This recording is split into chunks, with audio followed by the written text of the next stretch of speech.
Okay, good evening, councillors, members of the public. Welcome to this Overview Scrutiny Committee meeting of Rother District Council.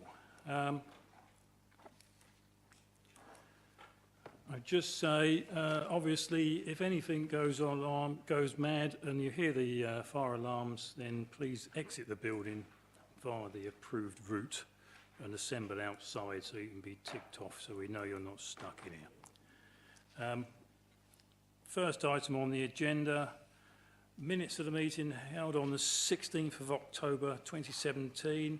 Do I have your authorisation to sign these as a correct record of that proceedings? Moved. Thank you.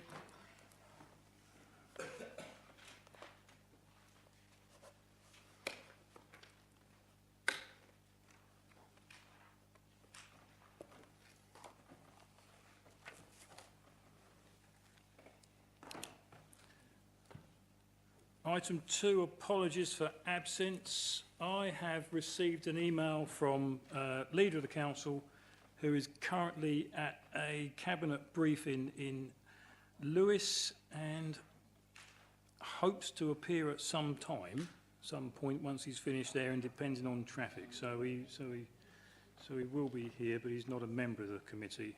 But he wants it noted that he will be endeavouring to get here. Any other apologies? I think we're all here, are we? No, there's no more. That's good. Okay, thank you very much. Item 3, additional agenda items. There are none. Item 4, disclosure of interest. Are there any, do any members have any disclosure of interest to any items on the agenda? I can't think that there probably would be, actually. Really? No? Yeah. Well, if anything comes up when we get to item and you feel you may have to make a declaration, then do so. But I can't think of anything too contentious at the moment. If I rent out, do I have to declare later on for the, or I'll do it at the next part of the meeting for that topic? Well, that may appeal to a number of us.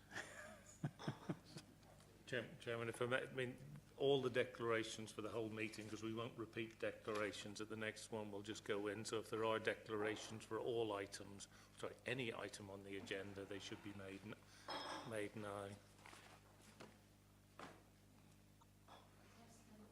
Yes, then I have to declare on agenda item 8. I haven't done a form yet though, but I will. That I do have properties, yeah. Yeah. Do have reason for declaration? Personal, sorry, I rent out property. Is it personal? Yeah. Yes, rent out properties. Councillor Elford. Thank you, Chairman. I better declare on 8 as well, agenda item 8, personal reasons, renting property. Well, then I suppose I'll have to go down the same route. So I will declare an interest on agenda item 8, having said there's probably none on the agenda anyway, as a landlord. So right, but I haven't got any private. No. Chairman, item 8 is quite specific. I believe it's Councillor Clark's report, which is actually talking about housing associations, of which I don't think any member is an active role. So if it's on a personal basis, I would suggest it's worth saying for noting, but it's not a declarable interest. No. Okay, good. Okay, start of session 1. Report of the Executive Director of Resources, Community Governance Review of Bexhill-on-Sea, final recommendations. Quite a large chunk of the agenda, as you see, all 130 pages. The first pages number 1 to number 56 with regard to this item. John, oh, there you are. If you wish to introduce John, and I'll say welcome to Robin Patton, who has been the diligent chairman of this committee, of this working group. Chairman, thank you. As members are aware, there's a lot of work gone into this via the steering group to bring it to the point where we've completed the stage 2 of the consultation. To give you the key points of that, around about 20% of the population of Bexhill responded, which equalled around about 9,000 valid responses. Significant proportion of those had a preference for a town council. You also have today in front of you Appendix 5, which gives you a breakdown of the responses by ward, as we promised at the steering group. I'm not sure it adds greatly to your understanding, as each ward has responded in a very similar way to the general response, possible exception being Sidley, and the only reason for that is the responses from Sidley were at a noticeably lower level. At the steering group, it was agreed that all 4 options would be recommended to go forward to this committee, and then hence onwards to Cabinet and finally Council. Thank you, Chairman. Thank you. Mr. Patton, anything you wish to add, or no, not at this stage? Councillor Elford. Thank you, Chairman. I was a member of the Governance Committee. I think I'd just nice to say a very thank you to Robin Patton for chairing the meetings. Did a very good job. And thank you to all the officers for all the work that's gone in. There's been an awful lot of work involved in this. And I think the officers have done very well here. And the report today we've been given today is very good as well.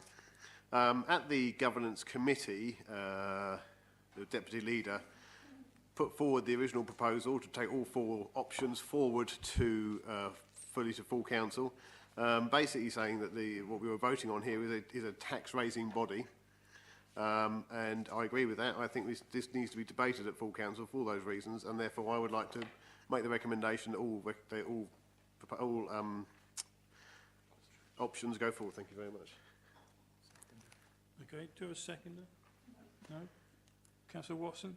Happy to second that? Okay. Councillor Prochak? Chairman, I'd like to give notice of several amendments. Okay, fine. Yeah, well, the recommendation, just for clarity for everybody, the recommendation that's been moved has resolved that given the importance of the decision, which included the potential to establish an additional tax-rating body on a permanent basis for the residents of Bexhill-on-Sea, Cabinet be requested to refer all 4 options to full council to enable a full and thorough debate without any steer or influence from the Overview and Scrutiny Committee or Cabinet. So that is what's been moved. So now I know what to advise. It's discussion, Chairman. Discussion, so... Or amendment. Or amendment, whatever you wish. Chairman, the first amendment I'd like... Yes? Yep. The first amendment I'd like to move, because the steering group have not done any steering in spite of their terms of reference, and now the Conservative group are saying that actually we shouldn't either scrutinise it.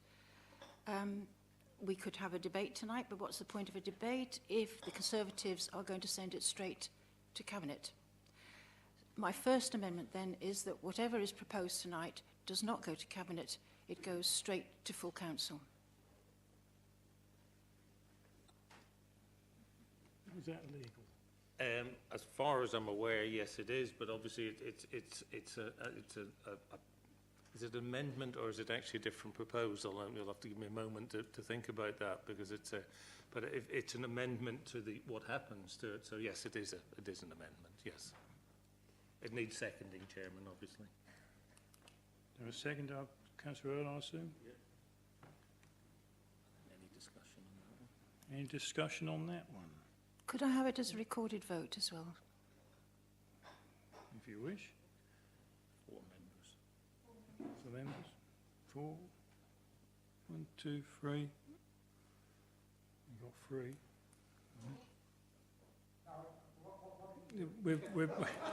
We need. We're looking for 4 members, so we get a recorded vote.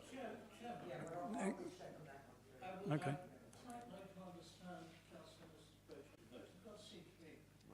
Can you put a microphone on, please? It seems to me to jump to a vote without hearing the reasons. I find it very difficult to vote on something like that. Chairman, would you like me to repeat what I said? I said that the steering committee, the steering group, were not allowed to follow their terms of reference. And so the steering group is no longer the steering group because they didn't steer. Scrutiny are not going to be allowed to scrutinise because this is already moved that it's going to go as 4 recommendations to Cabinet. So my thinking is, my logic is, that actually what is the point of going to Cabinet? To a degree, I would have sympathy with that, in saying why would it need to go to Cabinet? To be honest, because the Cabinet are going to do the same thing. It's going to Cabinet to go through a process, but the decision, as a steering group have recommended to us, the decision to take all 4 options will go to Council. So I see that. I see why, to a degree, why go to Cabinet to say the Scrutiny Committee have said take all 4 options to full Council for a full discussion. So it would take about 30 seconds, to be honest. And everybody would turn up just in case anything different changed, but nothing would change. I wouldn't see, because it would go to Cabinet. But the Cabinet paper's already been printed out, I think. I think there's one at home in my office, awaiting approval or a look at. So, yeah, Councillor Barnes. Yeah, I see some sense in that. It's this notion somehow that we are precluded from scrutinising that I do not understand. Yeah. It seems to me that what the steering group steered, and Councillor Mrs. Prochak may dislike the steer, is they did not want either themselves or us or Cabinet to influence the final decision. Now, I actually see quite a lot of sense in Cabinet not voting on this and it going straight to Council after this. So I might be persuaded of that. But the notion that we are somehow precluded from discussing it before we actually pass the resolution, I cannot accept. Yeah, I'll come to you in a minute, Councillor Fields. Nearly. Can I ask you, Councillor Prochak, what reasons you say the steering group didn't steer or whatever? We didn't give a steer. We didn't give a steer. Well, obviously they. We took absolutely no notice of the results of all the work that we'd done. Absolutely no notice. As in, yeah, but you're saying we done. Who is we? The council and officers and the public. Yeah, because obviously, see, I came over one day and spent a couple of hours in the Dilla Wall with some asking questions of people as part of the review. And I think Councillor Earl took over from me and Councillor Oliver took over as well.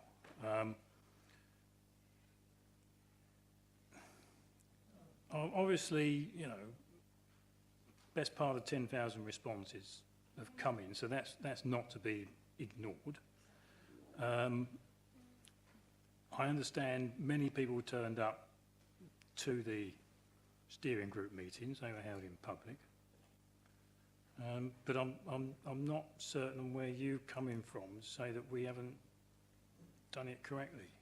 Almost is that almost what you're saying, or is it not, or is some have I missed something that's come here, part of this report? Is there something different here that you think went on at the steering group? Well, clearly there is, because if you look at the results, and like you say, you cannot ignore that response. You cannot. So if you take notice of the response, very, very few wanted any kind of 4 parishes that were stuck on the end of the consultation. Without the steering group's suggestion, that was just stuck on the end at scrutiny, allowed, and that went out to consultation, and quite rightly, folk didn't want it. And then there was area committees, which was the start of the consultation with the actual petition right at the beginning. However, Cabinet said right early on, the Conservatives, that an area committee wouldn't have any executive powers or budget. So that was out of the window as an area committee. So obviously the public aren't stupid. They said, well, no, we don't want that. Overwhelmingly, they said we want a town council. Now, we know, and it's been said many times, that the Conservative group do not want a town council. And the conversations I've had with several Conservatives individually, they have just repeated that.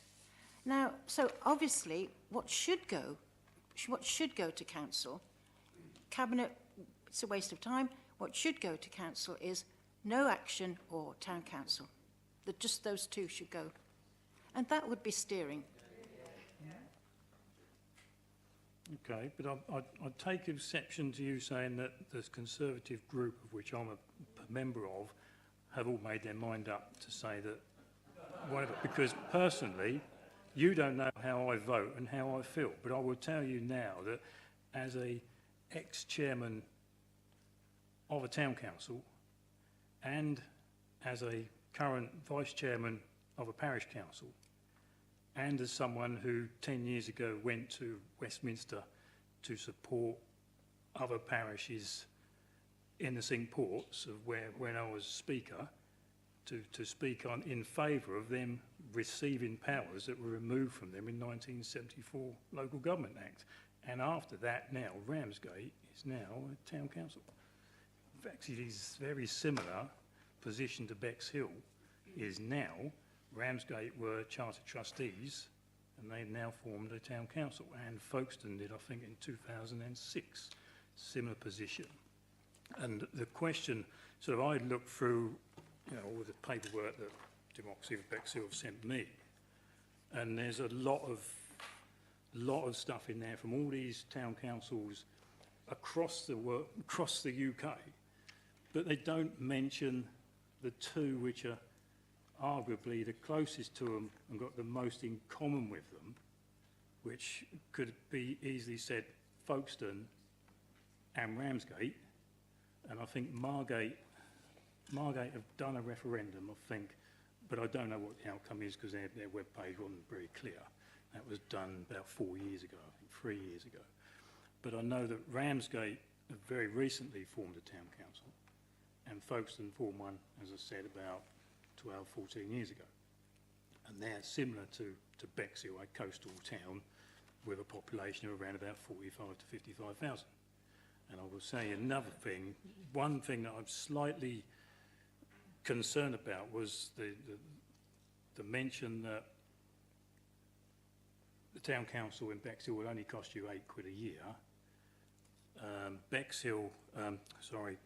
Ramsgate, and both Ramsgate and Folkestone, their current Band D precept is around about 54 to 55 quid, give or take a couple. So it's a bit different than £8, but it's not thousands on your council tax, but it's an increase. So that, you know, I would have thought that more would have been done. They may have done that, but more questioning or investigation of those two would have been included in their questions. But with respect, Chairman, yes. There could be much more. In fact, I really like the officer's report on all the different spending and all the different services provided by various town councils. And you and I know, being on parishes and knowing parishes, it's a bit how long is a piece of string, because if you look at some of them, I mean, the highest precept in the list that was given is actually Banbury in Oxfordshire, which was it's £10.18 a month. But then you look down the services they provide, and it's you pay for what you get. I mean, I can read them out to you, but I'm sure certainly people on parishes know this. It's from allotments, bus shelters, bylaws, cemeteries, crime prevention. Some of them even have PCSOs that they pay for. Tourism, publicity. You know, you can go on, and if the people want it, they vote for it. And this is what it's about. It's about democracy. It's about people voting for what they want. If they can see the money being spent locally, they do not mind that it's going to be £1.65 a month is the least, Leamington Spa. But if they can see their bus shelters, their toilets, whatever it is, being improved and a good service, then it fills a gap. You know from working on parishes, with parishes. But I don't think we need to make those arguments tonight. The work's been done. The people have spoken. That's what we're doing tonight. Are we going to listen to the people or are we going to ignore them? Chairman, can I just clarify constitutionally on this, that the terms of reference of the steering group said that you would make your report through overview and scrutiny to Cabinet and then to full council. The Constitution says that overview and scrutiny can make recommendations either to straight to Cabinet or to full council, whichever, sorry, straight to full council or to Cabinet. It seems to be what Councillor Mrs Prochak is proposing, well, I think I'm right, is that the recommendation should just pass. The recommendation from this committee is that it goes straight to council without going to Cabinet, is the recommendation. I think you need to vote on that one because what we're in danger of discussing is the body of the report rather than the amendment. And it might be relevant in some ways, but we need to constitutionally establish there's been an amendment as to what should happen to it. There's been some discussion, but I think that discussion has strayed into the actual report itself rather than on the Councillor Mrs Prochak's specific amendment. Okay. Chairman, that's precisely what I was trying to get clear. I don't want to preclude discussion at this committee by accepting Mrs Prochak's amendment. So if the ruling is that by passing this amendment, we still go on and discuss the report, I'm very happy to support her amendment. Chairman, just if I may, just to clarify, all you're voting on is the amendment. Then we go back to the substantive motion, and then we discuss that. If there are subsequent amendments, we discuss each of those amendments, and then ultimately go back to the substantive motion, which is that it goes forward in that way. Yep.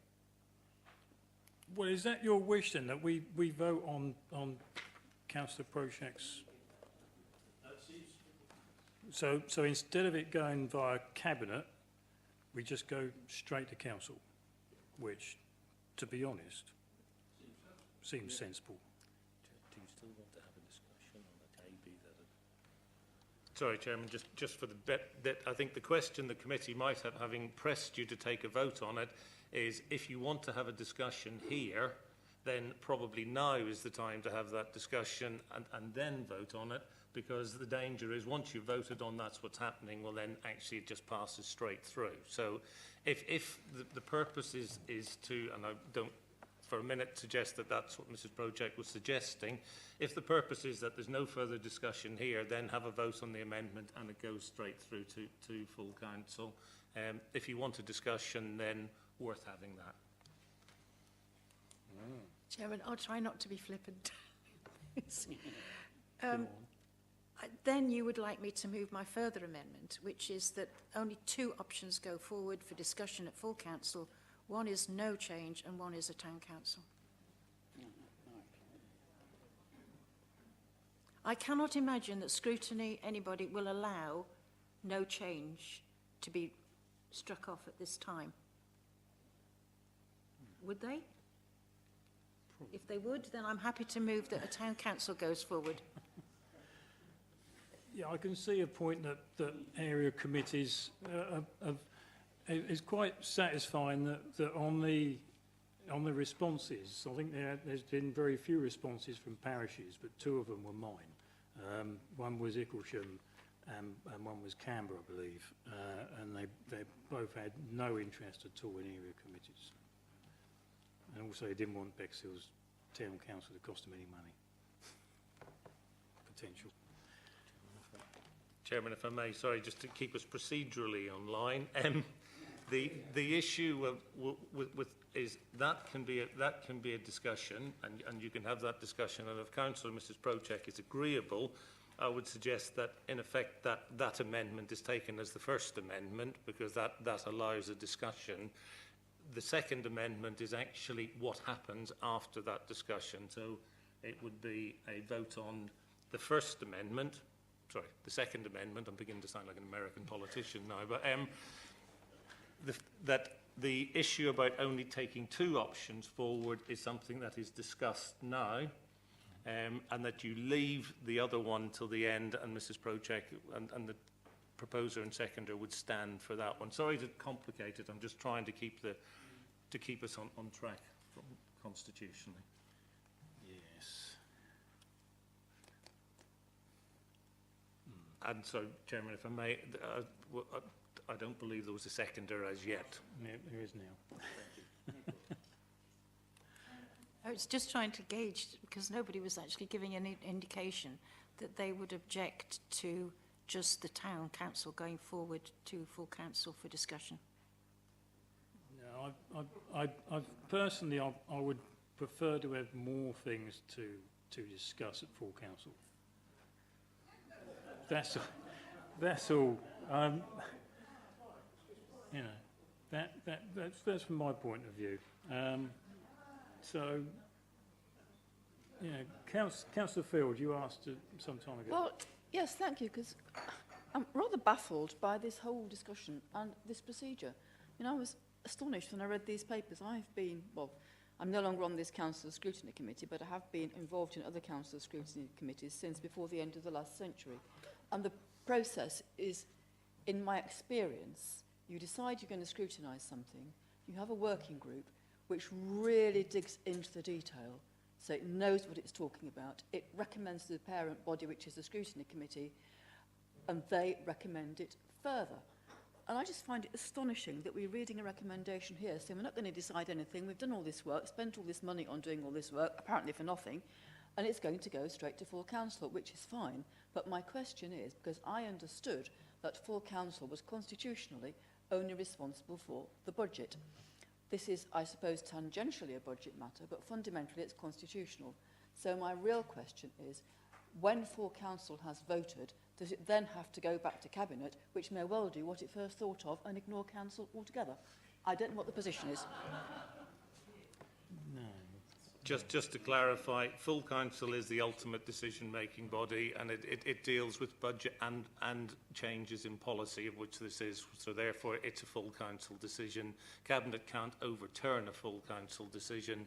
Actually, the reverse does apply, where full council can overturn a cabinet decision. But no, this has always been, just to remind members, this steering group was set up by Cabinet, hence why it's reporting in this way. It was ultimately always in the timetable, if you looked at it, that it will be a full council decision, and that was made clear from the start. Councillor Ivor, you wish to speak? Yes, thank you, Chairman.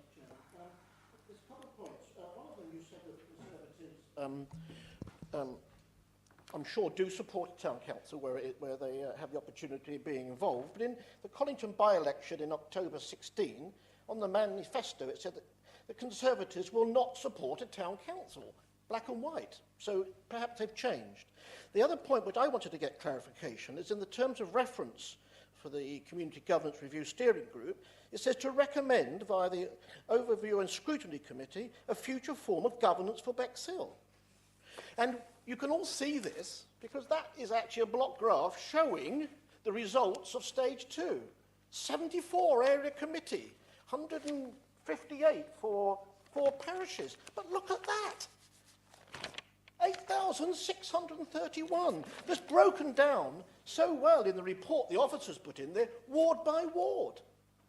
So we're only talking about no change or a town council. Thank you. I'll be honest with you, I don't even know where Collington is. Sorry? So I don't know where Collington is. So I haven't seen any of their... What? I haven't seen Collington's election leaflets saying our Tories are going to vote because I'm from Eastern Well, the whole of the Rother. Tory group were out there So, leafleting in October 2016. I wasn't. I was in Eastern Rother, which is 20 miles that way. Councillor Clark. Thank you, Chairman. Well, it's obviously different being a layman than being a politician because the discussion is always different. My situation is the same as the Bexhill councillors. we have received a mandate from the residents of Bexhill, over 90% every ward, that they want a town council. And I was elected the last 26 years with the brief of carrying out the wishes of my residents. So as we follow this process through, I expect to vote for town council. We had a steering group, and a steering group was asked to make recommendations to scrutiny. Well, normally, something comes to scrutiny, we discuss it, we look at it, and we make a recommendation to Cabinet based on how we feel. Well, we sidestepped it. I mean, now we're going to full council. But Bexhill members are in a different situation to rural ones. I've received a mandate from my residents to vote for town council, 94%, and that's what I'll continue to do. Thank you. Councillor Barnes. Very happy, I must say, to hear that Councillor Clark thinks he has a mandate. I turn first of all really to page 35 of the report, and I look at the statutory guidance that we actually have, and what it says is we've got to look at two things: the effect on the historic cohesiveness of the area, what are the other community interests in the area, is there a demonstrable sense of community identity encompassing the Charter Trustee area? Are there smaller areas within it which have a demonstrable community identity and which would be viable as administrative units?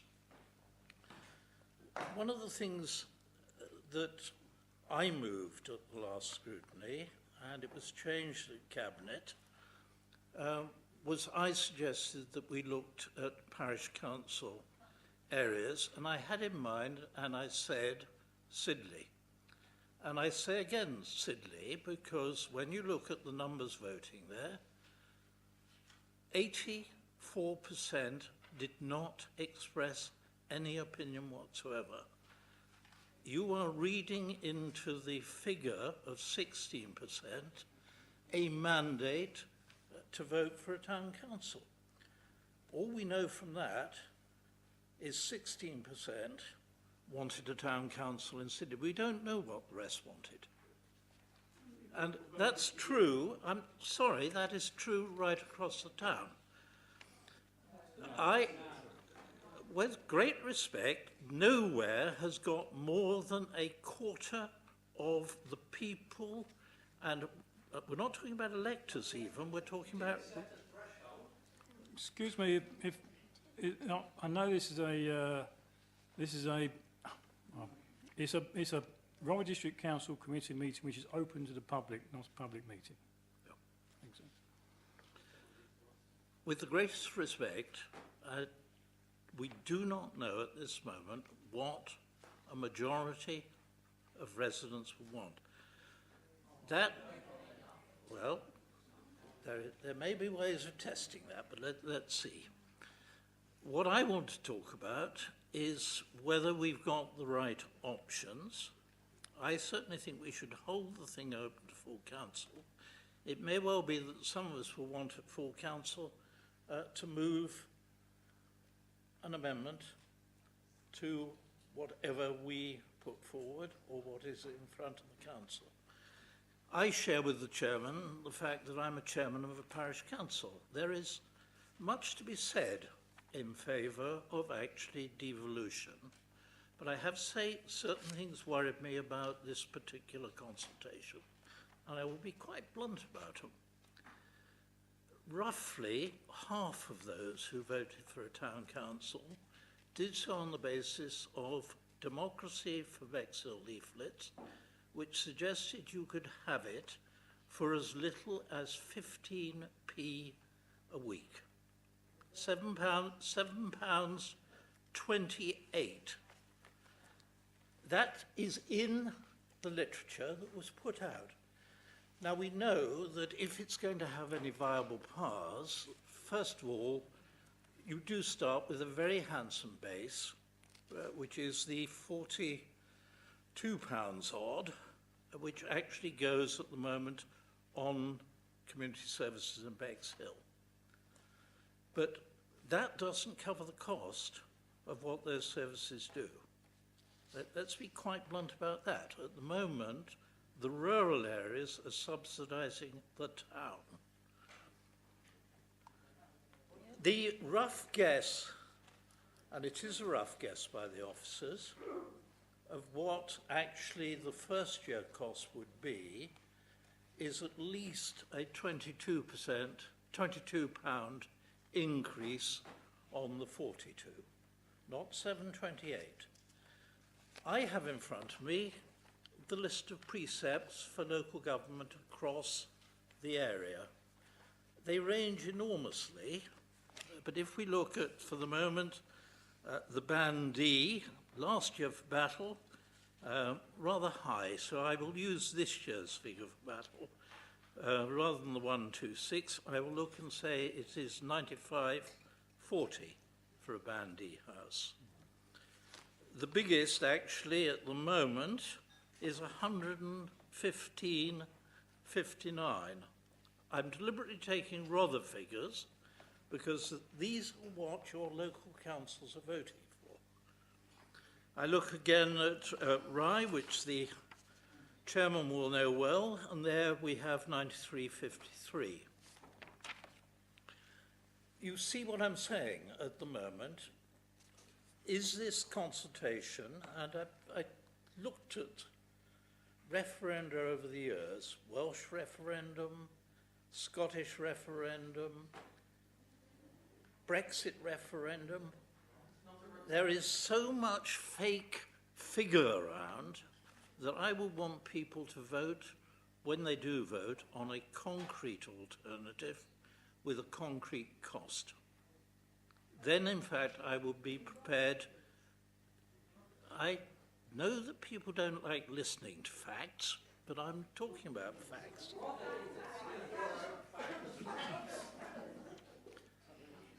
What I want is, in fact, a genuine sense of what Bexhill wants, because what we are imposing, if we choose to change, is a permanent solution and a permanent tax-raising body. So people have got to face up to whether they want to do that or not on the basis of real figures, not artificial figures. And above all, not artificially low figures. Now, I agree with you, Chairman. The sort of figures I'm talking about are not all that large, but they're genuine figures. And if it's going to be a vote, I want to see it on that. Frankly, I am not prepared at the moment to impose on Sidley a solution. I am not prepared to impose on Sidley a solution which has been devised for Bexhill,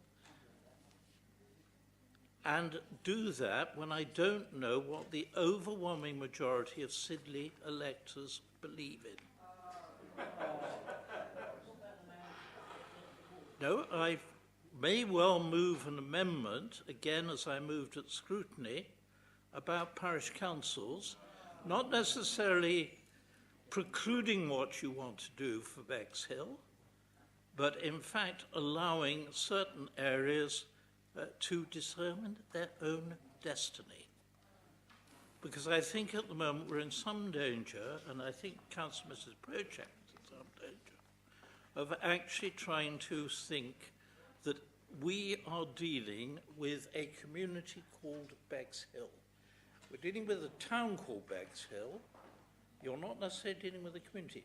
When I comment on plans, I comment on plans for Etchingham. Do you think that people living in St Michael's necessarily have a view about plans in Collington? I'm not sure. Can we find out? I would like to do some more work on this, not to preclude a democratic solution, but to make sure we get the right democratic solution. Councillor Earl. Chairman, with the greatest respect, we've just listened to something that it just beggars belief. 9,000 people in this town have made their voices known. But the truth of it was we should have had, right at the beginning, a different question altogether. and it should have been a referendum from the word go, of whether people in Bexhill wanted to have that choice. If it cost 10p a week or 20p a week, it's the people of Bexhill who will be paying it. It won't be the people of Etchingham, and it won't be the people of Burwash, and it won't be the people of Rye. If we really genuinely believe in democracy, and it comes right from central government, from the own minister, where he wants to devolve as much as he can to decision-making in local communities, we are, or this administration, are obstructing the very wish of central government and their policy. And what I can't understand is that we're not talking about divide and rule, which would happen if we had parishes in Sidley and whatever. We are talking about a community, Bexhill as a community. And for the first 100 years after its formation, it ran perfectly well with a borough council. And now we're saying we can't have one group in Sidley being treated differently than it. We don't want to decry what Rother District Council is doing. The whole point of giving people choice is to say they could enhance what Rother District Council are doing. We're all Rother District councillors because we care about where we live. I don't want to destroy Rother and the services it delivers, but if we have an opportunity to give younger people, young families, better opportunities, better services without it costing Rother 1 penny, they should have that choice. They should be given the opportunity to say whether they are prepared to pay the money. I do believe it is morally wrong for me to interfere in the running of the people in Burwash and Etchingham and anywhere else in their parish council, that I have an opinion that affects their lives. If we were talking about abolishing Rye Council, Town Council, or Battle, there would be absolute uproar if Bexhill was demanding that. And we're not. We want to enhance what we have, and if there are opportunities out there to be taken that Rother are unable to because of the austerity we live under now, surely they should be given that choice. It's not for us, with the amount of people that voted for everybody in this room, getting nowhere near the amount of people that have shown an interest in this, it is not for us to actually say they shouldn't have it. We should welcome it and enhance it and do all we can to deliver a better place and a better Rother.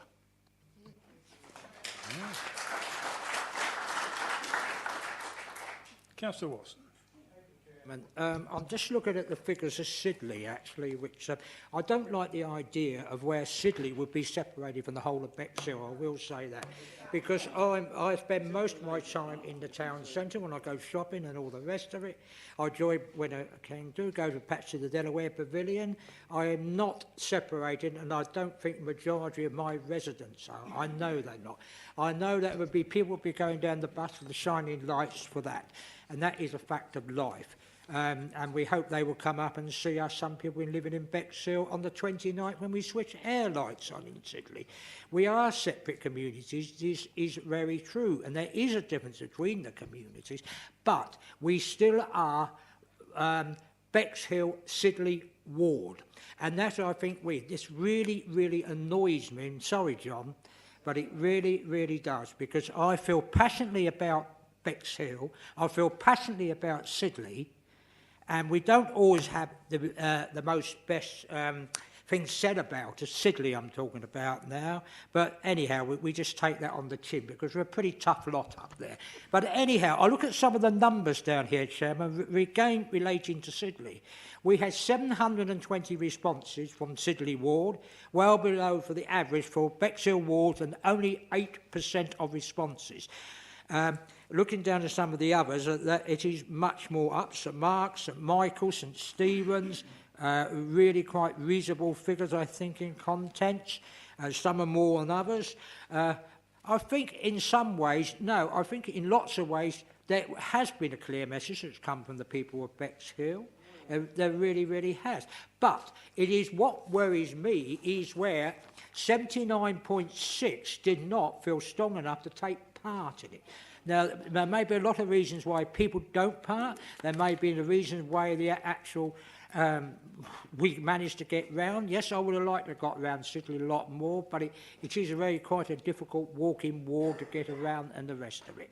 I would like to say thank you for what DB4 has actually done, and actually at least they have brought it to the front and worked very hard towards it. And I don't think we can actually kick them for this, and I actually refuse to kick like that. But I do actually, I think in general terms, I do support the recommendation, Chairman, which is on the door, the first one. Forget about the second one, we can actually think about that one. I'm a bit confused with that, actually. But, you know, let's keep it real. We should have a chance to actually discuss in this committee, I think, is actually what is going on. I feel a lot, as a councillor, my hands have actually been tied over these last few months. I've actually really thought a lot about this because I feel quite passionate about it, whatever the result is. Yes, I think I know full well there are actually Bexhill councillors who are probably not so keen on it. I don't know if I'm keen on a town council or not. I really don't. Perhaps John's right. I think we want to perhaps have true figures of what things are going to cost. I mean, I think the figures which are being bandied around, I think are really false figures because whatever you take on, you have to pay for. And those pay for, the precept will be going up every year. It will do for the next 10 to 15 years at least to get really truly established as a town council.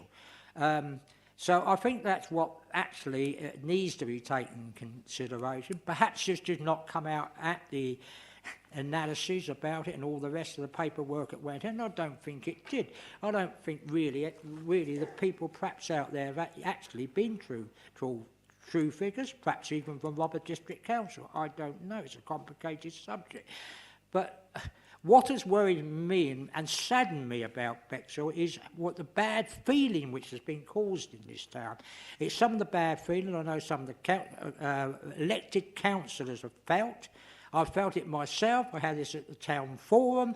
I mean, complete and utter attack from all sides of what we should do. We were tied, and we're still tied, really, I think, to a degree that we come to vote, which will be at the main council meeting. I'm glad to say, and I think I'm right, and my fellow councillors can knock me down with this, I believe it's going to be a recorded free vote, and I think this is the right way forward so we can be measured as councillors, as Bexhill members, that we are measured by that as how we respond to it with the right number and with the right ideas why we think we voted that way for, Chairman. And with that, I'm sorry, I really feel quite annoyed with John at the moment, but never mind. I just asked Malcolm Johnson to clarify a few points. Yeah, Jim, there's been a few issues raised. Can I say on the costs? I mean, people have questioned the costs. What we've always said on costs is it is very difficult to establish what a town council costs until you know what a town council is going to do. Until you've got a town council, you don't know what it's going to do. Therefore, it's very difficult to cost it. And if anybody can break that equation, I'll be very happy to talk to them at any point in time. So what we've tried to do in the report is to give what other town councils are charging for the services they provide. I think that is the best that anybody can give you. And I don't think there is any more information out there other than that information, which says these are, basically, it's a fairly simple equation. If the more services you provide, the more it costs you. That is not a problem. I'm just saying that's the issue. So if you don't provide any services, in some of our parishes have very low precepts, but I was going to say they don't do very much. That sounds a bit like I'm being derogatory to them. They have chosen a certain course of action. Others have a much higher precept, and therefore they have issues. They carry out more services. Can I just say on options, when it comes to full council, and at the minute, assuming it's going to cabinet, full council only consulted on 4 options. That was all that was consulted on. So I would need to take some advice if that was likely to change at full council, that the decision wasn't made on one of those 4 options, simply because there's been absolutely no consultation carried out And I wouldn't like to speculate at this stage as to what that would be, but there was only consultation on 4 options. That was it, as laid down. So that's the only information that full council will have to base its decision. Just if I may, Chairman, perhaps stepping aside, is that, and I fully appreciate that why members feel that it should go straight to full council. It would seem rather strange that Cabinet, having set up the steering group, didn't at least receive or consider the report from the steering group. Members have talked about whether it's 1 option, 2 options, or whatever.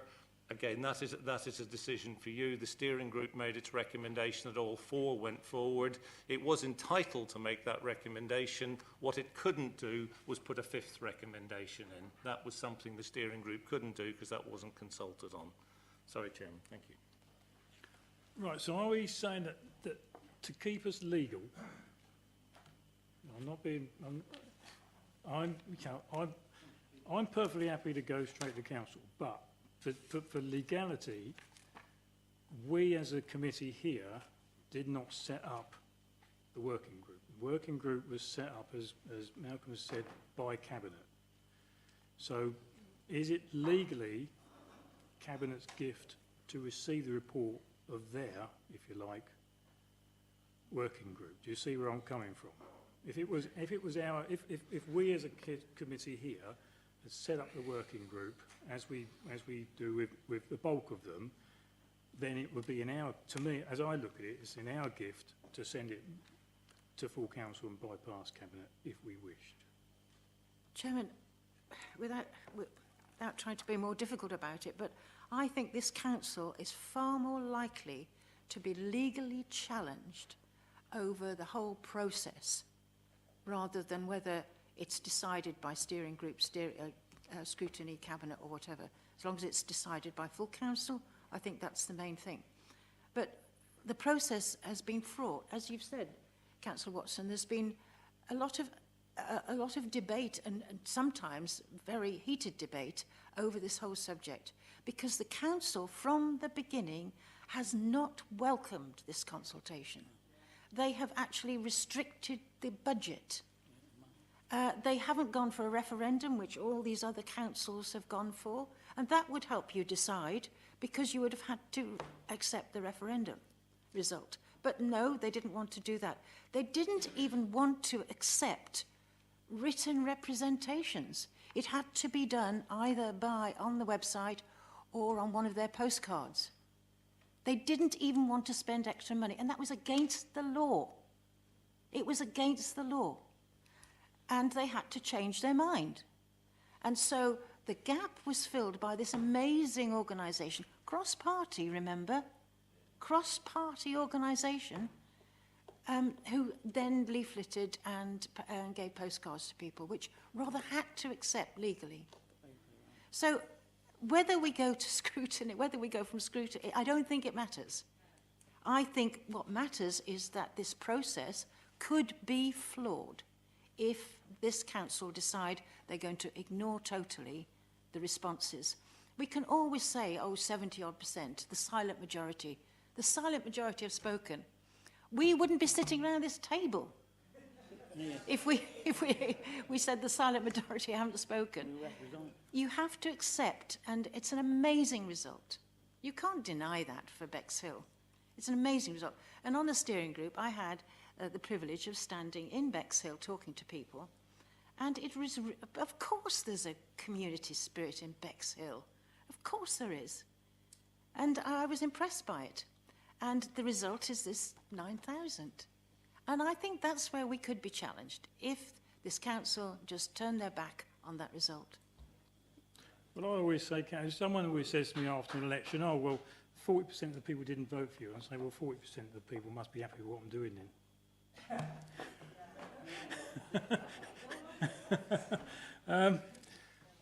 Councillor Earl, did you still wish to add anything?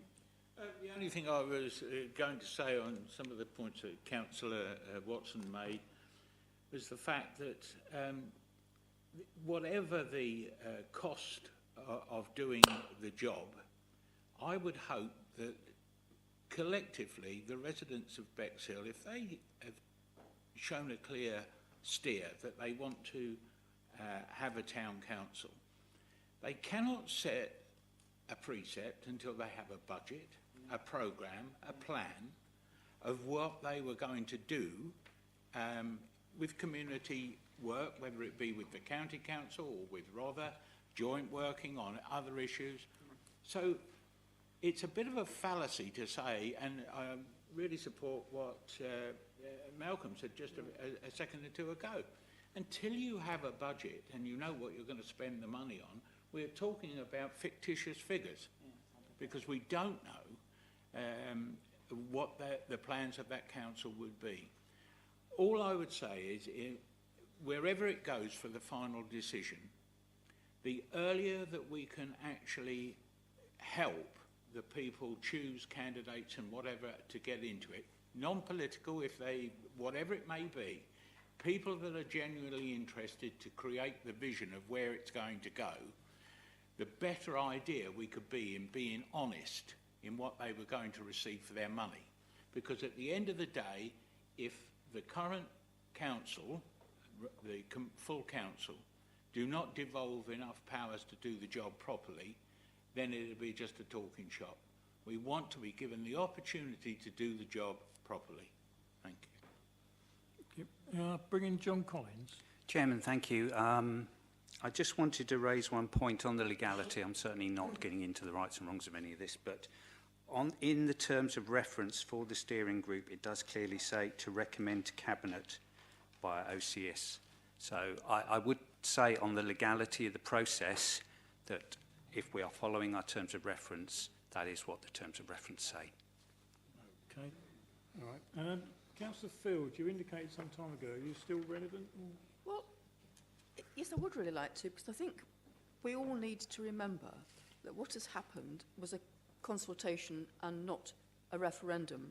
Yeah, and that living right. in a representative democracy, we are all elected to represent, we're not delegates. And until we have compulsory voting, there will always be a large section of the population who doesn't vote.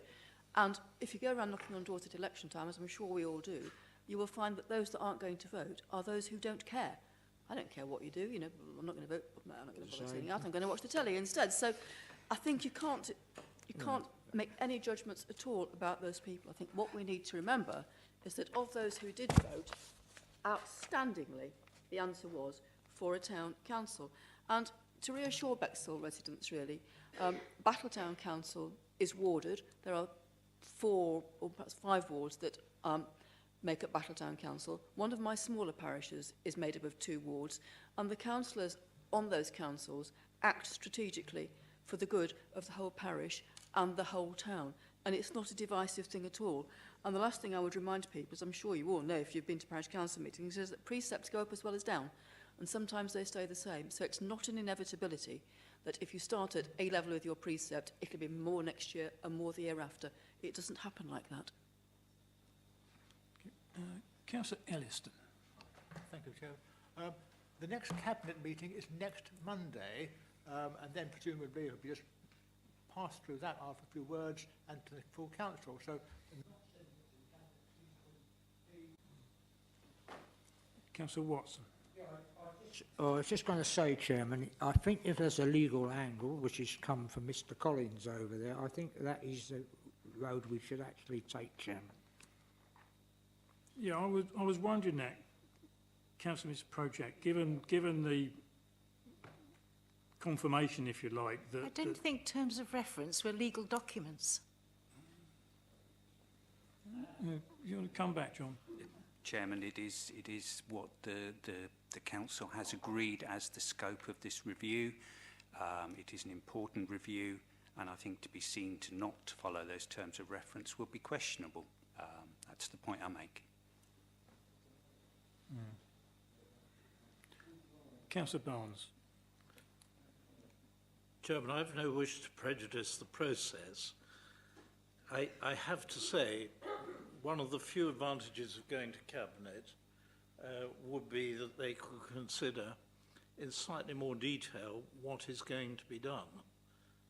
Because I'm rather with Councillor Earl But my worry about this whole consultation, it's always true, even of referenda, but it's particularly true of a consultation, is you get people answering on the basis of assumptions that are false. I mentioned earlier the assumptions about cost. There are statements being made in this consultation which appear to imply that you could take over some of the powers of the county council. Not legally possible. I wouldn't have started where this one started myself. I would have actually worked out what, in fact, council was going to look at and then seen whether it got some support. But we are where we are. At the moment, I think this is not actually the best set of options we've got, but I think we ought to hold them at... I think that's... I'm sorry people laugh. I actually believe strongly in communities and community interest. And I want to make sure we get the right solution, not one which is actually artificially imposed. Chairman, if I may, I don't disagree with what Councillor has just said, Councillor Barnes has just said, and it's nice that he agrees with me. I appreciate that. But there are certain items that we could work with the County Council.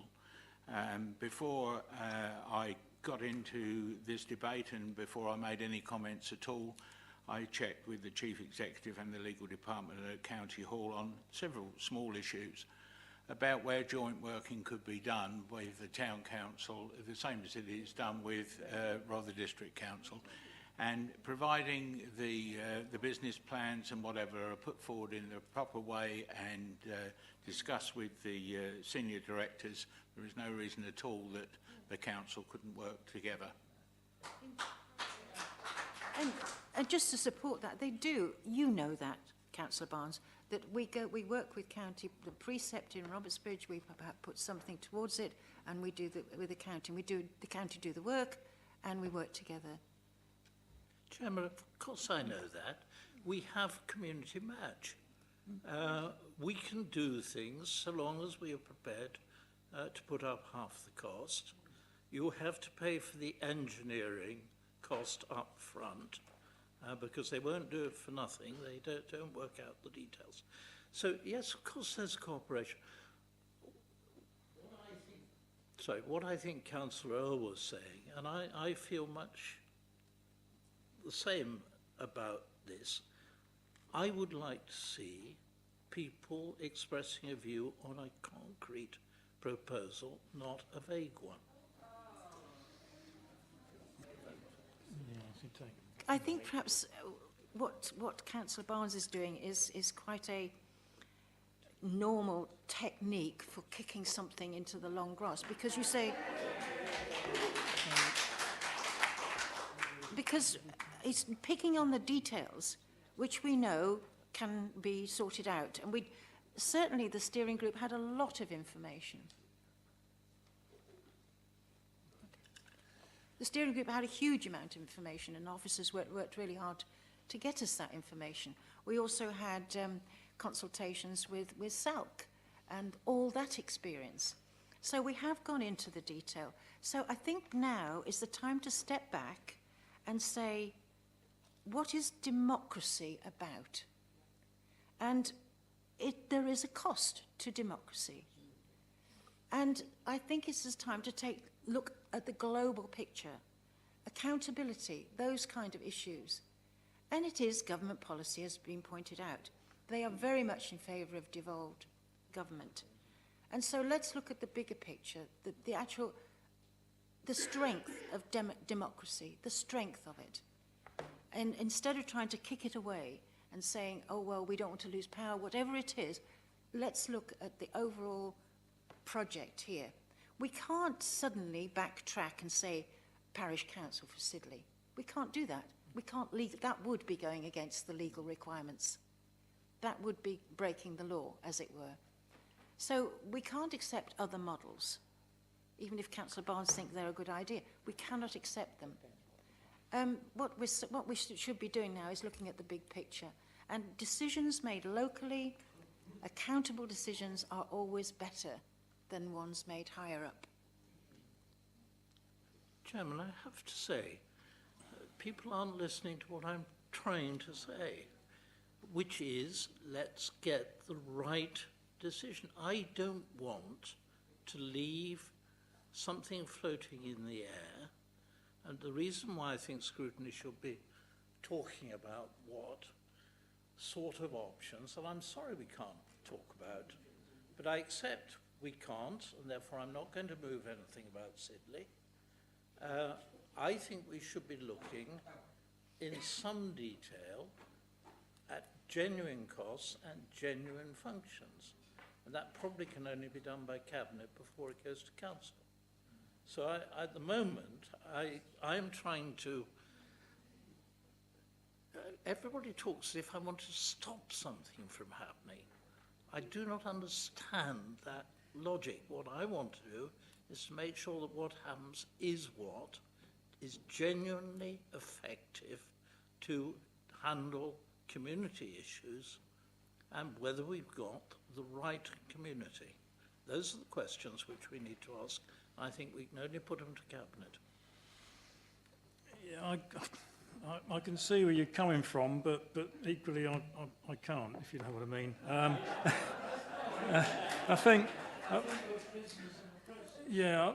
I think the majority, has been mentioned earlier, best part of 10,000 people have voted, and of that, 97% of people have said they want a town council, and you always say, well, who are we to say no?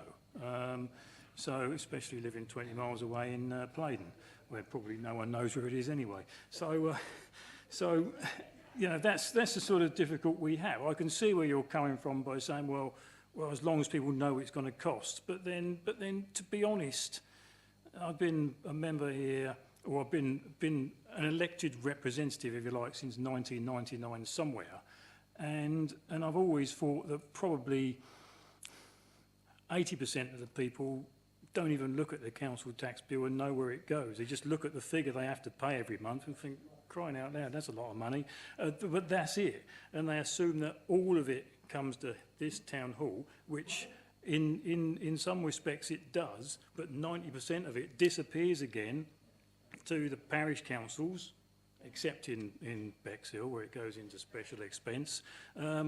Police, county council has probably 80% of it, then the fire brigade and anybody else. So, but nobody, probably 80% of people don't even know that.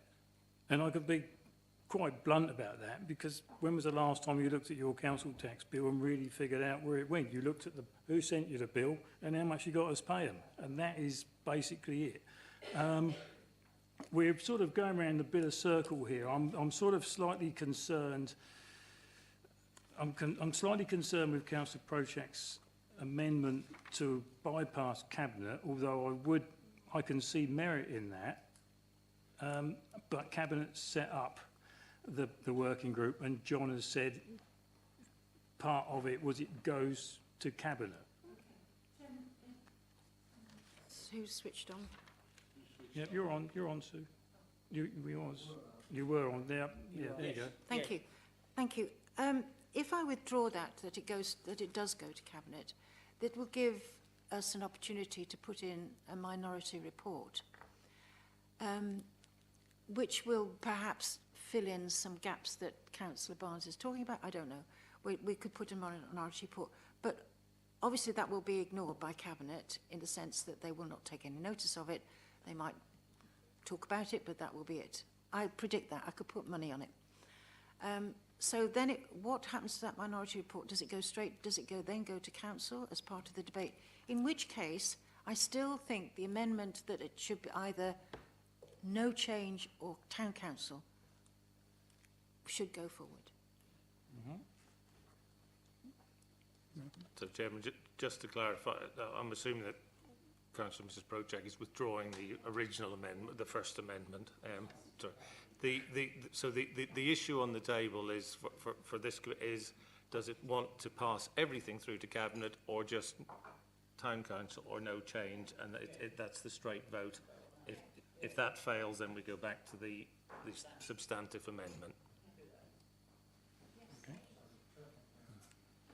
Okay. Everybody understand that? And we've got an amendment which we're going to vote on now, which did include not going to Cabinet, but now includes we stay going to Cabinet, but we only go with two options, one which is a Town Council and one which is of no change. And Chairman, I'm not sure whether we got the required number, but there was a request for a recorded vote, just to remind. So you have got the 4 members, Chairman. Okay.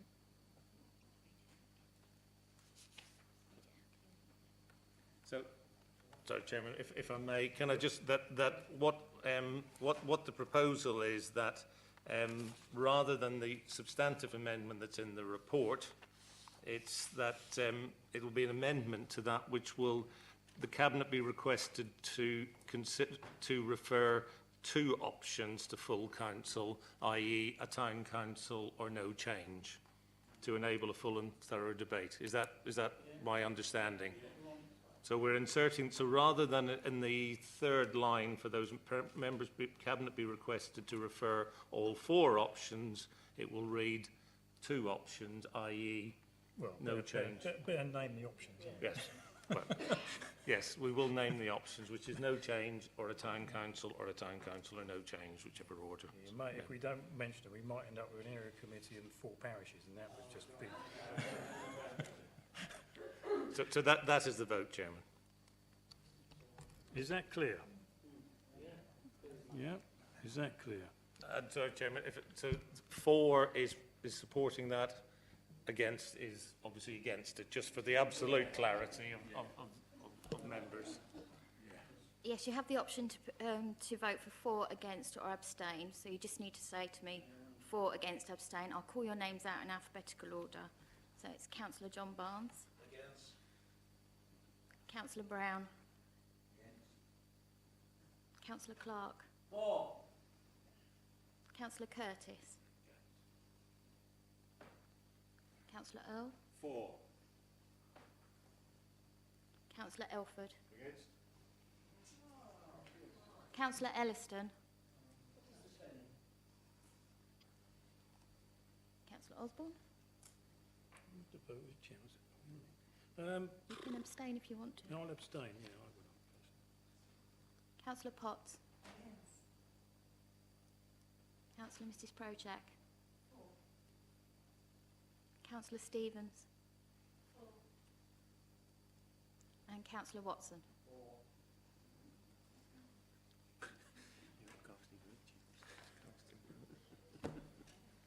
Well, that didn't work, well, did it? Am I casting vote? Chairman, just to clarify, it's 5 for, 5 against, 2 abstain.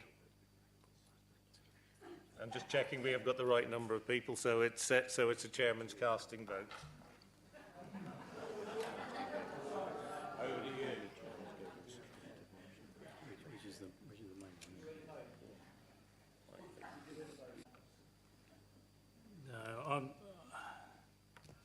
I want to get out of the town in one piece, but I'll vote against.